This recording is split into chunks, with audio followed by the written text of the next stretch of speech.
We have a devastating story from Texas where a trans teen was admitted to the hospital for an attempt of suicide. Now, once he was in the hospital staff then reported him to Texas authorities when they learned that he was taking hormone therapy. Okay, this is separate from the suicide, but they definitely reported that. Let's go to some details because this happened a few months ago until this lawsuit came forward presented by the ACLU and Lambda Legal. So details. Antonio is a kind and empathetic young man who enjoys reading, drawing, and running. Before February of 22, he was a straight A student and a leader in student government. Antonio is also transgender. When he was born, his sex was designated as female, but he's a boy. That's what the lawsuit says. So in 2021, a physician diagnosed him with gender dysphoria and determined it medically necessary for him to begin puberty blockers. So 6 months later, that's when his physician recommended that he be provided with additional medical care for this procedure. But then that's when Greg Abbott and Ken Paxton and the rest of the Republican leadership in Texas then passed this legislation in Texas that lashed out against trans youth. So here that is. DFPS's new rule to investigate medically necessary gender-affirming care as child abuse following the issuance of Paxton's opinion and Abbott's letter has upended the Voe family's lives. On February 22nd, the same day as Abbott's letter, Antonio attempted to die by suicide by ingesting a bottle of aspirin. Antonio said that the political environment, including Abbott's letter and being misgendered at school, led him to these actions. So again, following that attempt, Antonio was admitted to that hospital, and that's when he was referred to an outpatient psychiatric facility, and then he was transported to that facility on February 24th. While at that outpatient facility, the staff there learned that he had been prescribed hormone therapy for the treatment of gender dysphoria. That's when these things are all breaking down. They go to this next step and they're like, oh my God, this is the worst thing ever in the world. So on March 11th, an investigator from CPS visited the family's home to interview Antonio and his mother, Mirabelle. She assumed that the investigator was there for the suicide attempt, but the investigator told her that she was only there because Mirabelle was a quote, an alleged perpetrator of child abuse as the parent of a transgender adolescent who had been reported for allegedly providing her son with treatment for gender dysphoria. So as of today, she's still under investigation by the state's Department of Family and Protective Services for child abuse. Again, your son just went through this whole thing, attempting to kill himself. The police show up and say, hey, is he okay? Because what we're trying to find out is how we can arrest you and charge you with child abuse, because there's a new law from a couple of people who hate your son and they want to, I guess, kill him, allow him to kill himself. Yeah, so this is honestly what Nazi Germany was like, where people were turning each other into the authorities, and if you weren't quote unquote politically correct, and that was the phrase that Nazis used, then you would be in a lot of trouble. And so in Texas, they have decided that being you, whatever you were born, is not politically correct. It might be factually correct, you actually feel that way, you actually do feel like a boy and the doctor says it, but it doesn't matter. When you get between you and your doctor, then we're gonna ask other people at the hospital to turn you into the authorities so we can have you removed from the house and punish your parents. This is what sick societies do. So I got news for you guys. If you're a right winger, being gay or being trans is not a sin. You made that up. It's gobbledygook. It's mythology. It's not remotely true. Trying to get people to hate themselves for how they were created is actually evil, and you are immoral if you believe that. You are the sinner, okay? Look at this, kid almost died. You have any compunction, do you have any morality? And think about it, guys.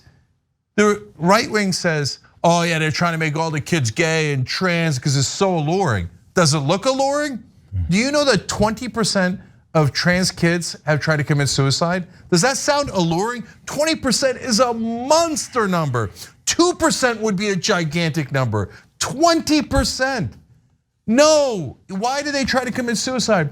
Because of the nonstop bullying, not just by other kids, by the sick adults in places like Texas that pass laws against them, including trying to snatch them away from their families. This is not family values, this is the exact opposite.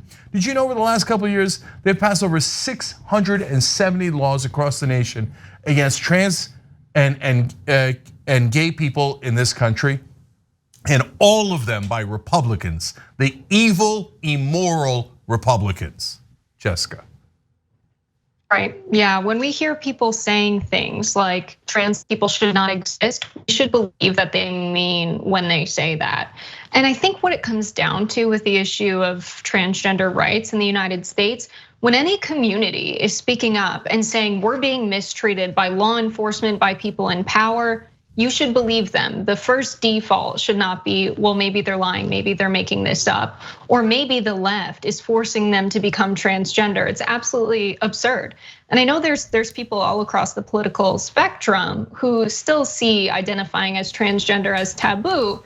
And even if you're cisgender, you can look back on growing up in your youth and how gender norms affected you, right? I remember being a young girl and being told to be ladylike and wear the frilly socks, and I didn't like that. You can reflect on your own experiences as a cisgender person and say, this is not a friendly environment for a transgender person to grow up in. So culturally, that's a problem. But when we see cases like this, where this is someone who attempted suicide and was not treated for that and put in a mental health facility to talk about that, but was instead told they have gender dysphoria, and that became the main issue. When we see people treated like this in society, it's very clear the folks that are saying transgender people should not exist are supporting eliminating transgender people. They're not just supporting removing access to proper care. They do not want these people in our society. It's genocidal rhetoric. We have to take it super seriously.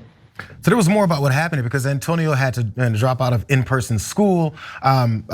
They have monitored his well-being and his mental health. And his mother also works 2 jobs as a single mother. So a lot of times she can't be there to make sure and worry about what it is that her son could potentially be going through next. But let's jump down to graphic 7 because this is another part about it. When you have facts and figures and then a response of that from elected officials, that literally is, I don't care. Let's jump to this. So in the Trevor Project survey of 820 LGBTQ+ youth aged 13 to 24, 70% said they were closely following recent news about issues impacting the transgender community, and 2/3 of LGBTQ+ youth said debates about state laws restricting the rights of transgender people have negatively infected their mental health. That impact has been more dramatic among transgender and non-binary youth, with more than 85% of that group reporting that their mental health has taken a hit. That's according to the survey. Now I wanted to bring that up because maybe someone who hates Antonio will see this story and be like, well, this kid obviously has mental health issues because he's got mental health issues. That's why he thinks he's a boy already. This is just a problem. We need to get him some help. Maybe some gender affirming care that's gonna go to what we say he is. 70% said they were closely following these types of laws and legislators because it negatively impacts their lives. So is it everybody's just on this weird email train of getting this hate, this self-hatred things, and then now they're ready to kill themselves with it? Or is it that we're literally telling society to make these folks outcasts, or to also say we're gonna legislate and make sure people are chasing after you every time that you accidentally show anyone who you really are? Yeah, well, look, I could make a similar argument as the right wing. I don't think they're gonna like it. I think the right wing ideology is deeply immoral. It teaches hatred. It teaches hatred based on someone not looking like you, not thinking the same way that you do. And so, well, that's someone who we should banish. We should make the other. We should exclude, etc. I think that's a deeply immoral, evil ideology. Should we take your kids away? I mean, because you say, hey, you're teaching your kids the wrong thing, and that's why they wanted to be trans. And well, if they wanted it, why are 20% of them trying to kill themselves? I mean, like, meaning if they thought it was so wonderful, etc. No, it's because you guys are bullying the hell out of them. So my question is, if you think, hey, I didn't like what you taught your kids, so I'm gonna take your kids away, can I take your kids away? And I have a much better case. I have 1,000 times better case.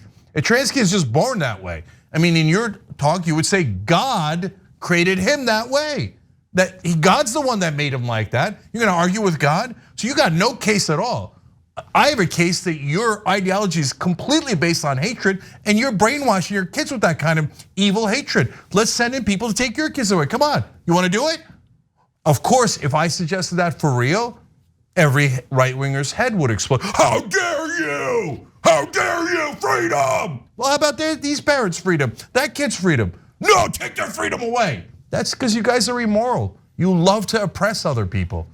And I'm sick of it. Right, it feels like it feels like time and again, we're having to point this out. The Republicans and conservatives who claim to love freedom, right? Everything's about individual freedom until it's about someone's freedom whose idea of a good life is somehow different from yours in some way, or they don't fit up to your idea of what a person should look like or behave like. And if you really cared about freedom, they always complain about big government in tandem with this. And big government is a problem when we see people's basic rights being taken away. And this is someone's basic right, their decision to decide who they are as a person.